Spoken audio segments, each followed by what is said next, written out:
Hey folks, okay, it's been a while since I played Galactic Civilizations 4 Supernova, and the reason for that was that I was going through a bit of a crisis where I was annoyed with myself for not being able to finish series, and it was just really difficult for me to get a completed series out with the game changing as quickly as it has. Now we are on version 1.95, which I understand, this is just my understanding, not my professional opinion, that this is going to be this is very similar to what we're going to see on release now. I think Stardock are basically mostly just doing bug fixing now, according to what Brad has been saying on the public Discord. So I'm just going to go with that. I do have some insider information, but I can't talk about that because, in case you don't know, and this is the first time you're watching me play GalCiv, I am an employee of Stardock. I make videos for Stardock as a digital media manager. So I am biased. However, if it makes you feel any better, I probably got the job because I was playing the game and I really loved it. And I think Stardock kind of was looking at me thinking, oh, that guy really likes our games. And I do. I've always liked Stardock stuff.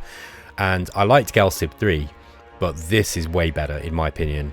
And you might not know this, and this is something that I learned during the research of some of the work that I've been doing for them, but this game has been developed by the team that worked on GalCiv 2. It's a lot of the original developers from GalCiv 2, which is still considered to be one of the best Space 4X games ever made. It's, you know, it was in our top 10 4X games of all time on Explorminate, and for good reason. I didn't play GalCiv 2 a whole lot, but I've talked to a lot of people who have, and I played it a little bit, and my opinion is that it is a really good game too. Was it better than GalCiv 3? I don't know, because I didn't play GalCiv 2 enough to really comment on that. I think most people who played both games thoroughly seem to think that GalCiv 2 was the superior game. I can't comment on that because I don't know. Anyway, without much further ado, here's what I'm going to do with this game. I'm going to play it quickly. One of the things that I've learned while making videos using the game engine is I can play this game really damn quick. And so this is going to be a bit different to the usual battle mode series that you'll see from me, in that I'm not going to be over explaining everything. I'm just going to get straight into the game and I'm going to just play it really quick, because I've seen quite a lot of criticism from people on the on YouTube saying, I never really see anybody YouTubers playing this game to the end. And there's the reason for that I've kind of explained. I think the reason is because the version is changing so quickly, or it was, that it was really hard for any content creators to get anything done unless they blitzed the game out. So if you go and watch someone like Ilana, who's one of the moderators on the Discord, and he's kind of an MVP at Stardock. He plays it all the time, and he plays very quickly, and he's managed to get a lot of completed series out, I understand. But for example, I've not managed to finish one yet. So that's my I don't know if I'm going to be able to finish it. As always, I'm going to say that, look, we're going to try to get it out as quickly as possible. If version 2 does come out and it breaks the game saves, or it changes things, then I will start again. But the aim of this is to get through a game really, really quick. Let's pick a faction to play with, and we're gonna figure out how we're gonna play. Now, I don't want to. Everybody else I've seen on YouTube is playing with the Alien GPT thing, with the custom factions, and I got a load of these that I've been making for videos and stuff, but like this one. But I really like the core stuff. I think Stardock made a really, really lovely job of the core factions.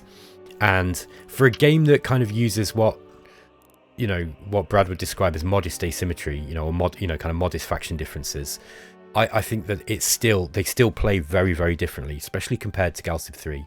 I think the faction differences in this game are much more pronounced and loads better. So what I'm going to do is I'm going to pick a faction that I think might be fun to play with. I know Daz Tactic's going to play with Korath clan. I'm pretty sure he will. So I kind of want to play Korath, but I think we can do something a bit different. You guys are likely to have seen all the Supernova, so I'll tell you what I'm going to do. I'm going to play with the Iconians, because these are guys I've not really played with before. They're interesting because they've got the nihilism cultural focus, which is kind of it's a really, really interesting one. It's quite varied, if I remember right. They've also got the ancient ability. So we get research from precursor and artifacts and anomalies, so we want to find those. We've also paranoid, which, yeah, this is a defensive trait. It gives you 25 hit points in attack when we're fighting in our own borders. We're going to have really big approval penalties. Now, Iconians have just got really bad approval anyway, so it's really hard to keep your people happy, particularly at the start of the game. And they kind of, as a result, you're sort of playing tallish. You're not a tall faction necessarily, not like, I'd say, the Drath, you know, kind of geared towards playing taller, or, you know, or maybe the Crystalline. But I think these guys, I sort of naturally sort of end up playing tallish. We'll see anyway. Let's just get into the game. I'm not going to play with any of the civilization traits. We're just going to let them be as they are. So we've got clever, which means we research much more quickly. We get a 5% research bonus, which is quite significant over the course of the game. They've also got courageous, which means they resist invasions plus 20%. So this is pretty good. This gives you extra time, basically, if you're under siege. They get a slow experience bonus, so they've got veteran -1, so they get 20% less experience. That's kind of a bummer, but they are deceptive, so we can use deception in events and diplomacy, so this can be useful too for certain events. Okay, what size are we going to put it on? We are playing quick. I think what I'm going to do is I'm going to put it on small with a few, and we're not going to have too many players. I'm also going to put it on, I'm going to put it on Genius, I think. I usually play on Bright. I find Bright a little too easy. What I will say, though, is that the AI has had a big touch-up in the last couple of versions, to the point where it's like way more difficult now than it was. But I think Genius will be interesting, because it might beat me, and it'll be cool for you to see me get beat. So everything else, we're going to put Star Frequency on Common, Habitable Planets on Common. Yeah, we'll just leave these on, leave the rest of them on kind of standard. I'm going to disable tech brokering because I don't like that. I'm going to disable AI surrendering because I don't like that either. In fact, yeah, I'm going to disable AI surrendering. That wants to be selected. Your opponent's enemies will fight to the last breath. Yeah, I don't like it when they surrender. It's loads better in this one, by the way. So like, I hated that in GalCiv 3. In GalCiv 3, they just kind of, you'd take 1 or 2 planets off them, and then they'd surrender their entire empire. That must have been a bug or something. It just didn't work for me. But yeah. Okay, let's get rid. I don't want any custom factions in this. So it's saying the recommended players is 16. So I think you probably want about half that. So I think about 8 or 9, because I want to get some decent expansion. Let's get the Terran Alliance in. Festron Hunt, that sounds good. Let's get the Drenge in. Altarians, get some of the classic classic ones in. Yep. Let's get the Korath clan. So we've got like, we should also put the Irradiated in, I think. Where are the Irradiated? Oh, they're at the bottom for some reason. So what we got? We got 8. 2, 3, 4, 5, 6, 7. Okay. We've got 1, 2. Okay, why am I doing this? Right, guys, GalCiv's a really interesting game in that the diplomacy kind of forms the core of the game, in my opinion. Not everyone agrees with that, but I think it does.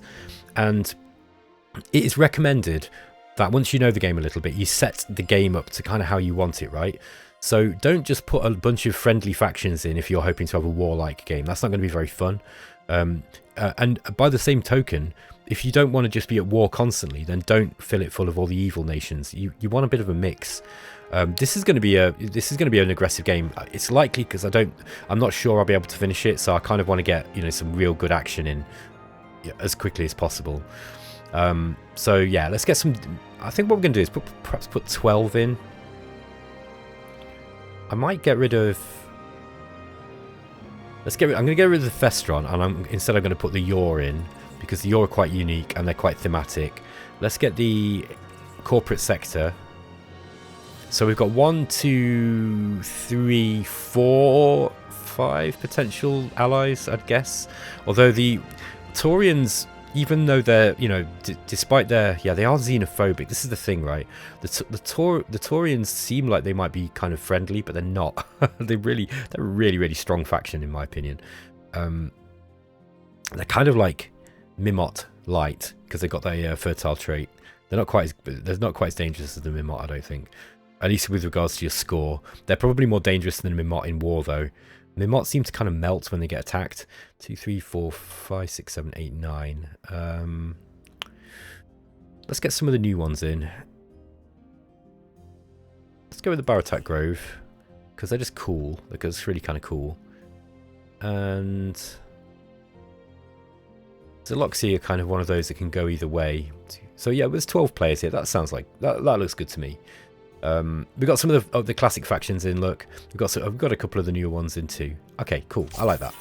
Bit of a mix.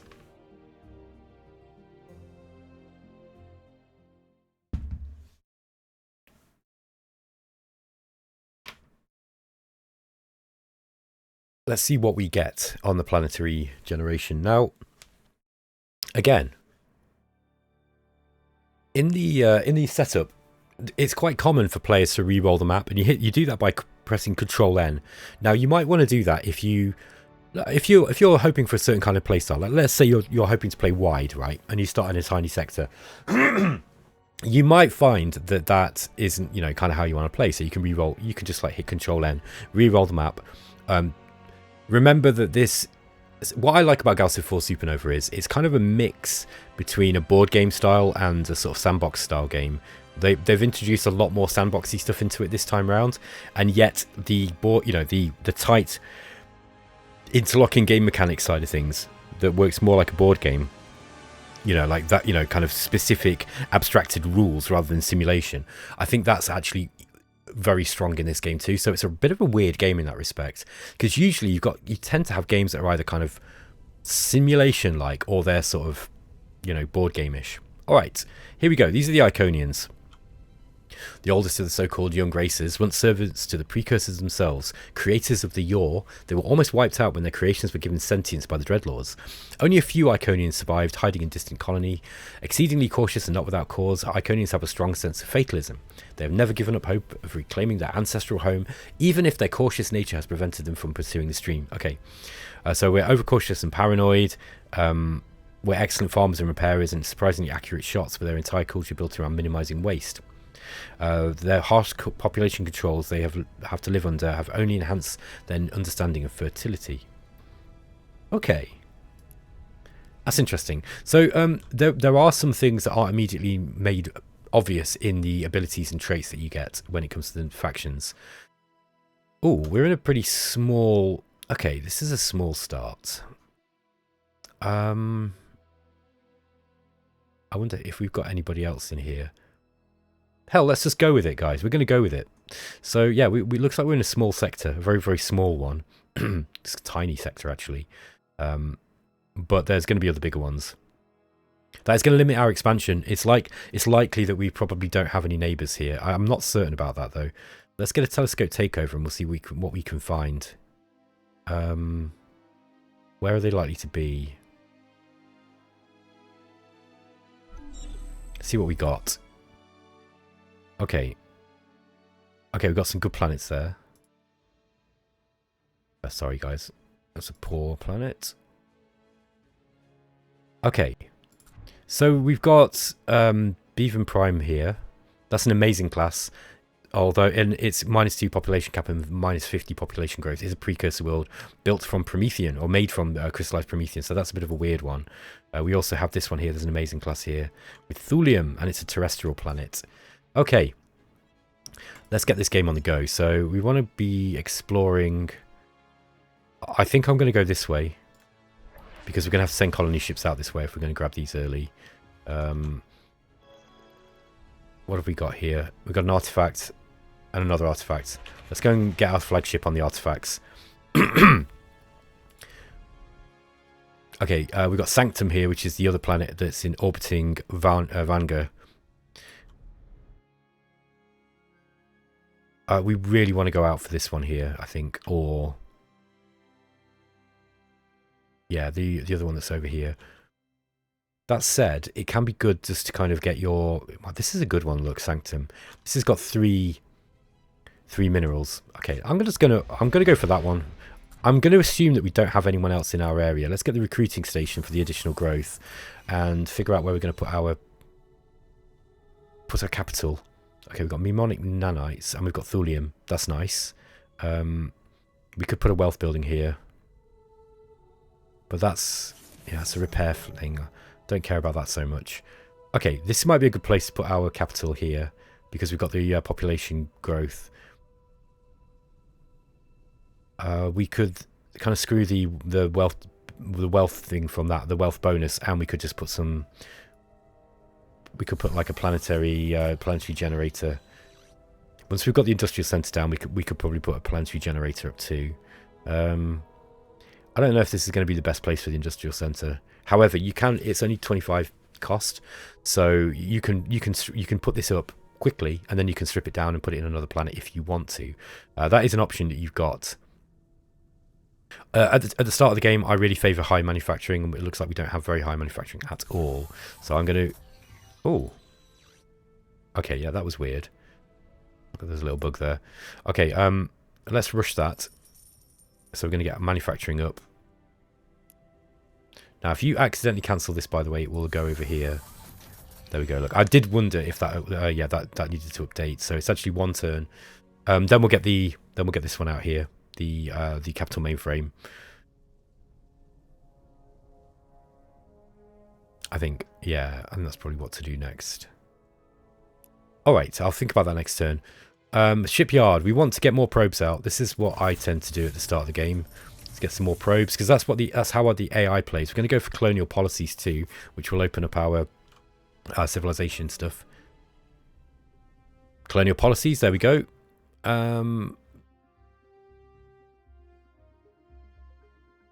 Let's go for research districts because that will open up the tech tree into the colonization stuff that we might want. We've got some Illyrium nearby. Oh, we've also got a culture relic. This is great. Okay, so this is going to help us with our ancient trait. Okay, we've got another probe. Let's get this probe out this way. Send this one down here. That's a really nice find. We want to get that. We want to get on that as quickly as we can. Okay. We've got the planetary generator next. I think I'm going to put that here. Yeah, I'm going to put that there. Do I rush build this? Maybe not. Maybe we have to go for the mainframe next.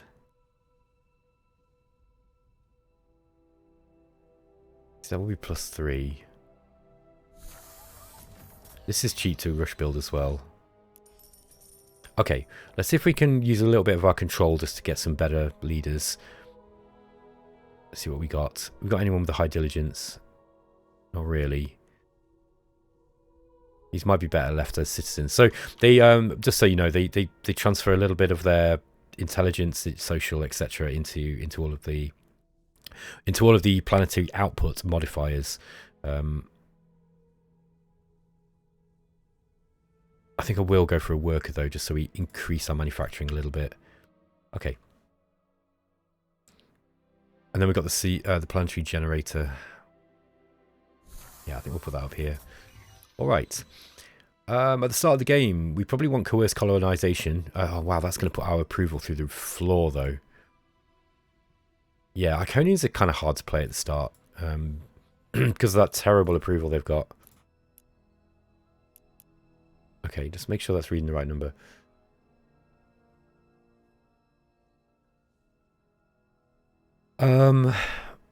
Yeah, like, I don't think we can maximize our, like, normally you want to kind of get as many populations out as possible. Even if you're trying to play tall, it's still good to have like a lot of population early. This guy, by the way, this guy's a farmer. I don't think he really wants to be a farmer. Let's make him a citizen, so he's just kind of giving a flat bonus to everything. Right, we don't need any extra food here. Shipyard. Okay. Let's go for a colony ship. No, I think I'm going to go for another probe, actually. And I'm going to rush build that too. No, I'm not. No, I'm not. Go for the colony ship, and we won't rush build the probe.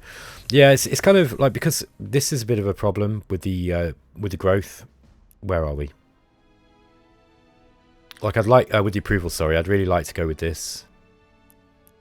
but it's going to completely balk our industrial output. That's not terrible. Okay, we'll keep that. We've also got Heart of the Empire. This is kind of good at the start of the game. So influence growth and gross income. The other one we've got is Heritage Protection, which increases growth. And we've also got one that increases pollution at the cost of cash. Now, the thing is, right, this is going to be... Yeah, it's going to increase our monthly income by a large amount. However, population growth is going to be quite a lot lower. Yeah, look, 52%, minus 52%. So we are getting an increase to growth, but it's not that fast. If we get rid of that... Like that is good. I do like land exploitation at the start of the game, but I think I'm going to go with Heart of the Empire. That should make our growth a lot quicker. Okay, so it's 5 turns instead of 4. Yeah, it's just this low. It's just that low approval. Okay, let's get Sanctum up.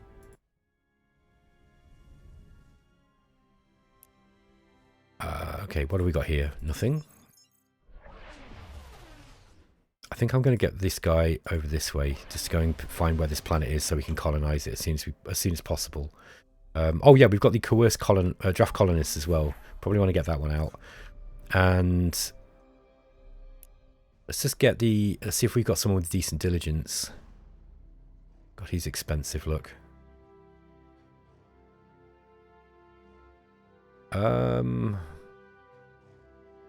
By the way, these little traits here, overcame addiction, all that sort of thing. This starts out off story event stuff later. They're usually only single decision ones, if I remember right, but they're still pretty cool. Let's get this guy as the Minister of Exploration. This guy can be Minister of Technology. Yeah, that's helped things a bit. We definitely we want to get the. Oh, he'd be good because he's got high social. We really do want to get a Minister of Colonization as soon as we get a colony ship up. Okay, look, that has enabled us to get further out. We send this colony ship out here. I'm pretty sure that this planet's going to be over here somewhere, and we'll try to colonize that one as soon as possible. Oh, we got that one there. Look, change of plan. Yeah, you can go that way instead. This is why it's really important to get as many probes out as you can. Okay, we got our first anomaly survey. Oh dear, we've met the Korath clan. Are they in our sector then? Yeah, they've got to be. Oh, that's unlucky. That is unlucky. Okay, well, we'll see what's going on. We managed to get technology. Okay, this is a technology.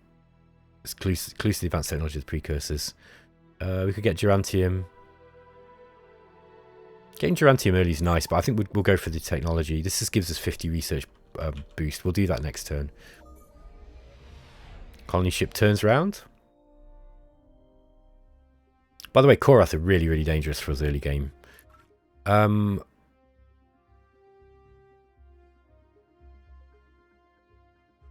Yeah, I'm kind of tempted to get this look.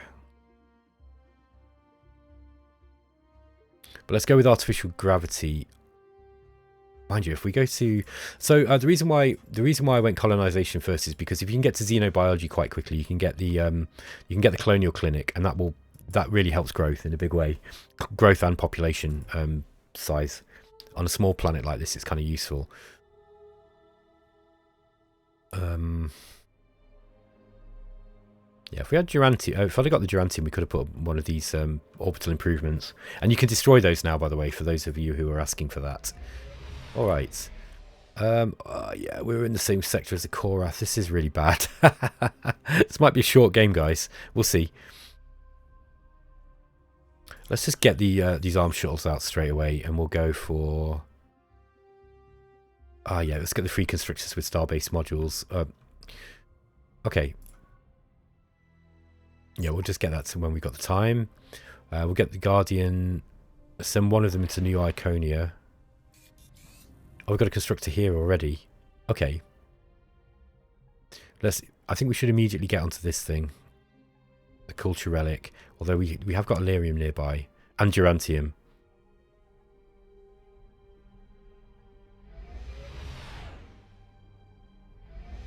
Okay, that's not getting both of them anymore. Let's It's very satisfying when you can get two strategic resources or more in in with one. I find that really satisfying. It's cool. Okay, we've got another. Oh yeah, look. We actually, so we used that 50 research booster, and we actually got that second research. Don't know if it showed that actually. Got another constructor. This one we should probably make an economic base, I'd say. Although I am tempted to go get this culture relic straight away. Yeah, I think I'm going to go and do that. And we've got a fighter. Let's send this fighter over here. I think we're sending this to go and guard this colony ship. Oh no, we didn't go that way, did we? We went that way. There we are. So he's going to have to turn around too.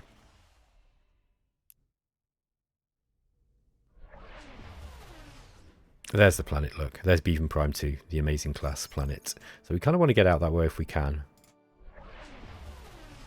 Let's see what we can see over here. Where are the Korath? That's what I know. Oh, there they are. They've got a probe over there. I think they must have started up here then. Now the Korath don't expand very fast, but they are really, they're dangerous in combat. Like, super dangerous. Okay, we've got another couple of potential minor colonies out here. Now, we can get new Iconian in here. Space weapons. Let's go for the planetology. Right, so yeah, we've got new Iconian in this range here. Let's put out a what do we do? Economic starbase? We could really push our influence out hard. But I think, let's just check. Yeah, new Iconian's got really poor manufacturing look, for example. So I think we probably should go for the economic starbase first. I think it's probably more important. And we'll get the starbase factory up using our Gerantium immediately. Oh no, let's get the Xenoarchaeology lab. Can we still get the starbase factory? Yes, we can. Okay, so this is actually going to help us with culture anyway. We also get ascension points from it. Okay. Nihilism. +3 free supply ships and +10 income on all worlds. So Nihilism, what does it give you? Better trades with alien civs, that's good. Crime wave order is pretty good. You can just put a massive load of crime on an enemy planet. This quadruples your nihilist stats, but we don't have any nihilists. What else does it do? Communication, a relativistic ethics beacon. This one is a massive culture push on a station. That is really good. Exploit population, I can't remember what that one does. The bizarre sell price is really good, I think. -25 hit points for enemy ships in our borders. That is really good for us because we've already got the +25. This makes us really strong in defense. +20 to soldiering, death commandos, executive order, and then we've got terror stars. Let's go down this way. I'm not sure if the Iconians really want to be making terror stars, but they might do. Let's send the supply ship over this way.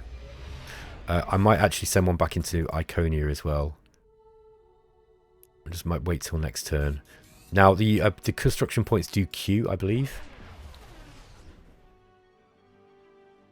Okay.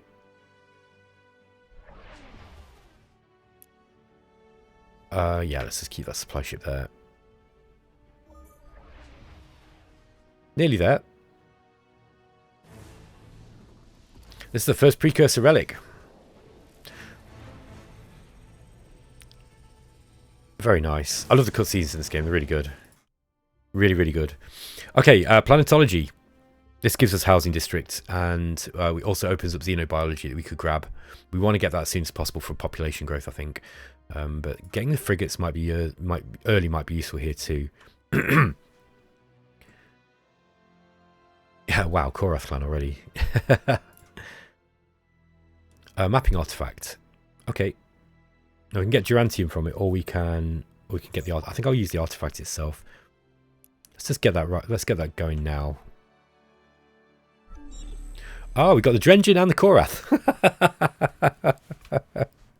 Good lord, that's not good.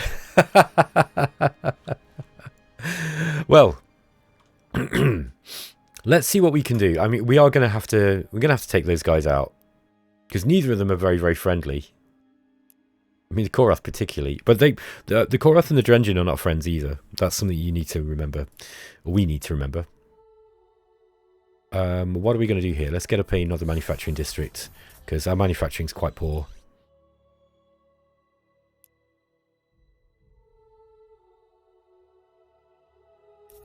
Okay, that helps.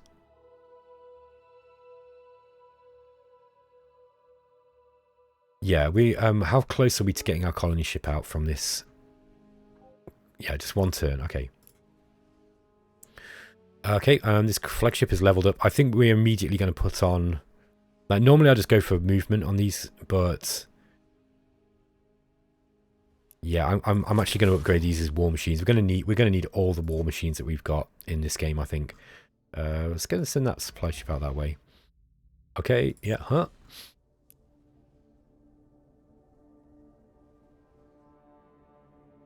Right, flagship. You can quite happily put these guys on auto. I think what we want to do, though, is manually control them. We want to try and grab all the stuff that's around these guys first so they don't get to it. We're going to colonize Lapra 1. Food grown on Lapra 1 has a distinctive taste. Okay, so... Let's just have a look at the... What do we got here? It's a food colony. It's quite a good colony, this one. It would work nicely as a colony for a bit, or we could core it. We could get more food, or we could get more wealth.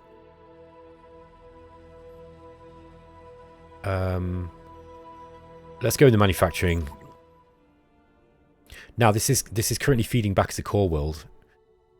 Sorry, as a colony, and into this core world here, and I wonder if that might be the best way to go. Now, we do have the money for a leader.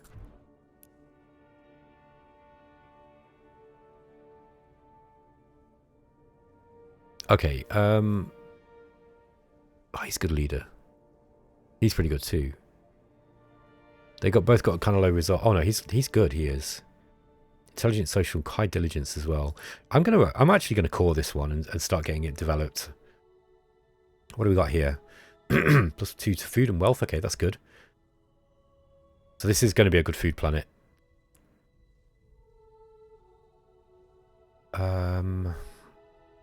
I think there. And then we got the planetary generator as our first thing. Right, let's grab that one. Grab that one there. I think. I wonder if you I don't see the supply depot. I wonder if that's been put back in the tree a little bit further, or it's been removed. Okay, we've got some thulium this way. Let's put this one on auto explore now. Okay, wow. Who'd have thought it, starting next to the Drengen and the Korath clan in such a small... This is going to be a knife fight, guys. This is going to be a knife fight. Yeah, he's high expectations. Let's get him onto... tempted to go and grab that one there. Got this one here too. Yeah, let's go and grab this one here. Look at the AI sending its probes out. It likes to use probes. I think we're going to grab that. We're going to try to get another colonizer out pretty quick, and then we're going to colonize these two. The Korath will probably try to colonize, but they don't do growth very well. They've got minus 50% manufacturing. They rely on raiding. Very, very different playstyle to the others. Okay, these supply ships are going to be really useful for getting this colony off the go, or on the go.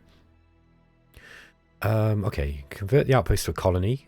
Okay, we gain a class 5 planet. That could be good. We could invite the aliens to join the government, so we gain a diplomat. That could be good.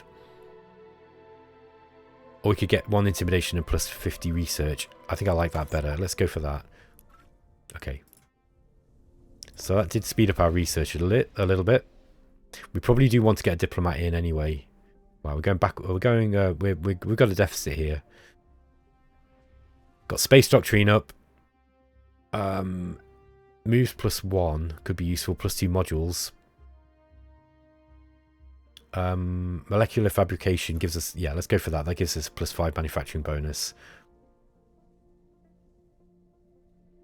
Approval's really, really damn low. I think I'm going to have to get rid of coerced colonization, guys. Because it's just going to cripple us otherwise.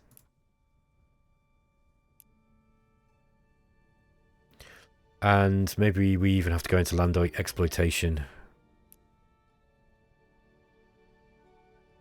14, 12. 13, 11. Yeah, our approval's really, really low. In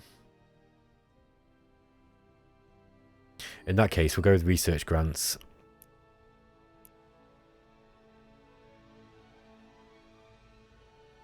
Okay, we get 5 pollution for a full year, but 250 treasury. But that's 50 control. That's quite a lot.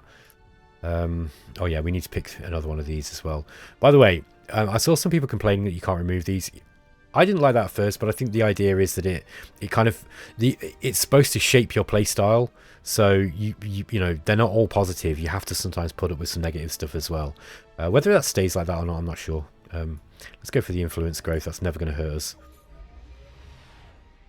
Well, I say that. It's not a no-brainer to push out influence, actually, especially if you're trying to keep 2 dangerous factions off you. You might not want to push out influence because it might push them to attack you earlier. But honestly, I think we're kind of a bit of a target for being rushed at the start of the game anyway. Here's molecular fabrication giving us that +5 bonus to manufacturing. Yeah, xeno-industrialization enables us to upgrade our manufacturing districts. I don't think we need that yet. Let's go for the universal translator and at least start talking to the enemies that we've got. There we go. Okay, so we've just got a whole bunch of resources coming here. And that's nearly finished off our planetary generator, look. There's another one. Yeah, another supply ship coming in too.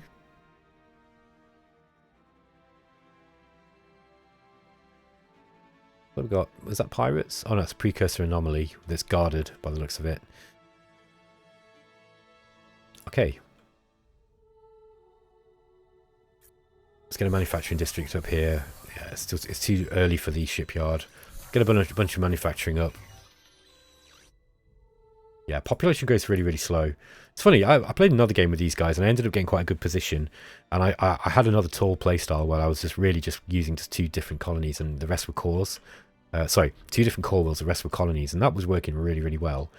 But this map's a little bit more brutal by the looks of it. Let's put these guys on auto explore. I think I'm going to play to about 45 minutes this morning. Okay, looks like Korath clan are bringing a colonizer out as well. I don't know if we're going to get there before this one now. Okay, they're pretty good. They've got lowish expectations. They probably would be a good one to take out to one of these planets here. Yeah, that's not a bad planet. I think... Yeah, we could actually have this one as a colony to this one. Now, the growth's going to be low. That's the only problem. But getting the...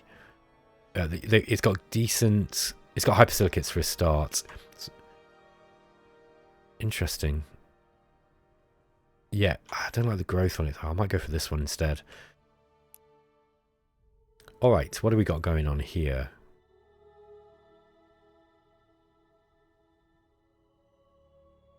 Thulium deposit. That's going to give us plus 10% growth income. That's pretty useful, actually. And maybe we go for this.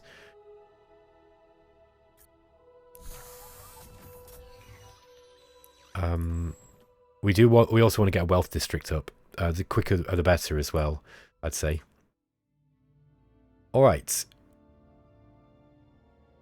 More colonize. We need more colonies quick before these guys start attacking us. They will start attacking pretty soon, I think. Oh, we've got a draft colonists executive order. Let's make use of that. Let's go and grab this planet here too then. We are moving really, really slowly. Yeah, we have got that guy in.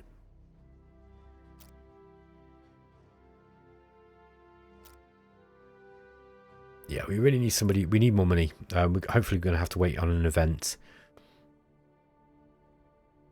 An artifact over there. Look, oh, there's one here too. Let's go and grab that. I think it looks like there's a Korath clan colonizer going out here. I don't think we're going to get this one now. So let's send that one out. Let's get that one over here. We are really, really slow. Reduce the enemy planet's cultural significance. No, let's sell this. Let's sell that. We got good culture anyway compared to these guys, I think. Although I think the Drengen actually have got they've got unrelenting, haven't they? It gives them a culture influence push.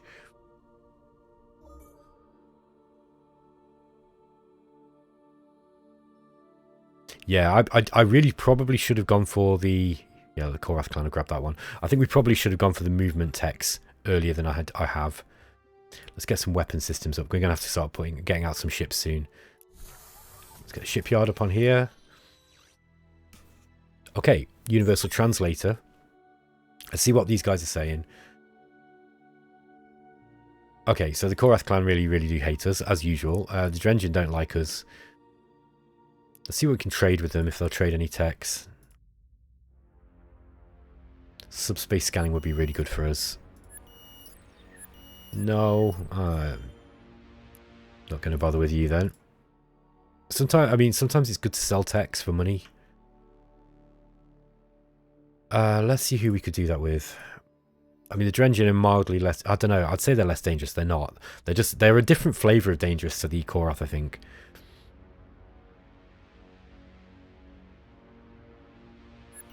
Let's see if we can get them to attack the Korath clan. No, they're not going to do it. Because that could be quite funny. I think the diplomacy... Other people might disagree with me here, but I think the diplomacy is a little bit harder to cheese in this game than it is in most 4X. Like, the AI actually it's smart about the choices that it makes. But what's this planet here? Okay, we've got another excellent class planet. Let's go and get this one down here, actually. Yeah, you're going to continue going and getting these. These are going to be hard to defend, I think, from the Korath. Okay, let's get that manufacturing thing up.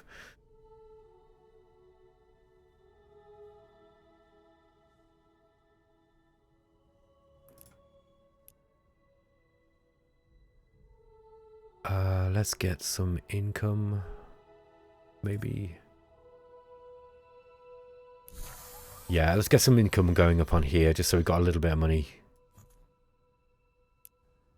While we're making use of the pool of supplies that we had from the supply ship. Oh wow, this is going to be slow.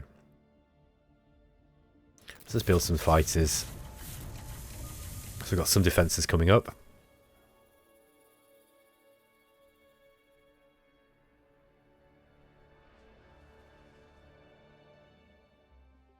Weapon systems. Right, let's get him in the colony ship. Artificial gravity, yeah, let's get that movement up quickly. Okay, we got the wealth. Oh, that didn't really do a whole lot. Okay, fair enough. I thought I'd get more manufacturing out, more wealth out of it than that.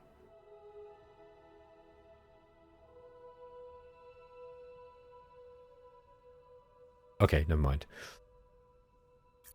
Let's keep going with manufacturing then. We're probably going to have to keep building supply ships here. That said, we probably do want to get some fighters out too. These are the kinetic fighters. Okay, this is going to be a loyalty bonus. Let's just see what this guy's like already. 53. He's kind of low. This will give us 20 plus 20. Yeah, let's do that. So we traded loyalty for the leader for our own approval, which is probably good because it means that we're going to get a bonus to all our production. Where are we? Colony ship. There's another planet out here that's nice. Look. Yeah, I think I'll grab that. Oh, okay. We can get... Let's get realism. Okay. What else have we got here? We got a Guardian, so let's get him into New Iconia. Yeah, we've got loads more colony ships going out. The Drengen probing out. Sending constructors out as well. They're probably trying to get all this stuff. Normally, I kind of like, I get annoyed when enemies come in and start colonizing stuff near me. Not annoyed, but, you know, I see that as a threat. With these guys, their threat is the fact they're just really, both really strong in combat. You know, like militarily, they're pretty dangerous. Okay, I think we get up. We do need a financial district up here. Yeah, that's going to increase our income a little bit. Our income's abysmal. Got another artifact here. Transform lifeless worlds into habitable ones. Yeah, let's grab that. We won't use it yet. We'll figure it out. We'll figure out where to use that later once we run out of planets, because that could be quite nice. Alright guys, I'm going to end the episode there anyway. I hope you enjoyed the series. I'm going to, like I say, I'm going to try and play this one through relatively quickly. As quickly as I can play. And yeah, so let's see if we can get to a decent game position before, you know, the next version of the game comes in. Like I say, I'm not certain that... I'm just guessing. I'm not speaking as anyone from Stardock. I don't know, but I'm not sure if the release version is going to break game saves with regards to this version. My suspicions are that it won't. I think it's mostly doing localization stuff and bug fixing now. I think that's what I'm guessing that they're doing. So yeah, I will catch you in the next episode. Hope you're enjoying the series so far, guys. Let me know what you think in the comments. If you haven't subscribed to my channel, please subscribe to my channel. That really, really helps me. My channel's growing nicely at the moment. The more the better, and the more the merrier. And if you subscribe as well, you'll get notifications for all the videos that I'm going to be putting out. Hit that bell icon thing as well, so you get more notifications if you want to. I hate doing all this YouTube spiel. It kind of like burns my soul a little bit, but every time I do ask people to subscribe, I do get loads of subscribers. So thank you very much for doing that in advance. Okay, guys, I'll catch you next time. Take care.